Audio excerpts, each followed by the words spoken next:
Hey, we're back here with the Rapid Approach Rescue Cat. We're going to talk a little bit about inflation and deflation. Inflation is definitely a little more complicated than deflation.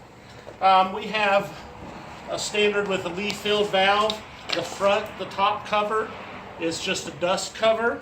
There's a gasket. The main air mechanism is just a real simple lefty-loosey, righty-tighty. Put your thumb or finger. Turn to the left, it's open. Turn to the right, it's closed. It's a spring-loaded valve. It's also a one-way valve. You can put air in while it's closed. Once you pull the hose out, it stays in. Your boat's going to come with an adapter, so you can use your air tanks. You'll have to do a little fabrication engineering to get from the threaded piece in here to maybe an old hose, so you can inflate them with the SCBA tanks. The main thing you want to know about inflating a raft like this is not to overinflate it. We want to run about 3 pounds of air. You can buy a really nice air gauge, or you can just kind of put your hand on it. If it feels firm and it gives 1/8 of an inch or so, that's pretty good. You don't want to put 20 pounds of air in these. It can definitely cause damage and void the warranty. Another thing you want to remember to do, there's separate air chambers. So you want to fill the first chamber about 70% where it's nice and soft. That way the bulkheads that are in the middle that break the air in between the two chambers don't blow out. You can really damage the boat that way. So there's different methods of blowing it up. You can use the Old Faithful and get your aerobic workout. I don't recommend it very often. You can use a blower, which this is my preferred way of inflation. So a small generator and an electric blower, it's nothing more than a reverse vacuum cleaner. And there's lots of different things on the market, like a little top-off pump. It takes a long time to blow one up. I have seen people actually blow the boat up with an air compressor with an adapter. But then again, you got to be very careful not to overinflate the boat. 3 pounds of air. I'm going to go ahead and pop this thing in with my blower.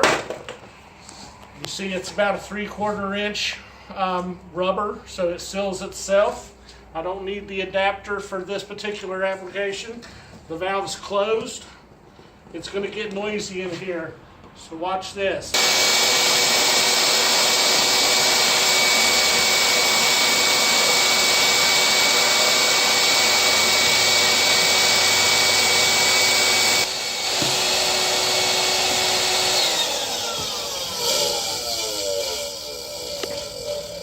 As you can see, this is about 70% full. If you look at the long axis of the boat, the other half has no air. So blow one side up where it's nice and soft. That's not damaging the bulkheads. We'll go over and we'll check the other valve. Same thing. Righty-tighty, lefty-loosey. We're going to fill this one up to 100%.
So as you can see, this thing's blown good and hard. That's about right, the proper pressure. It has a little bit of give, but not too much. That's how you blow it up to fully inflated. To deflate the boat, it's real simple. You go back to your valve, put your finger in, lefty loosey. Going down.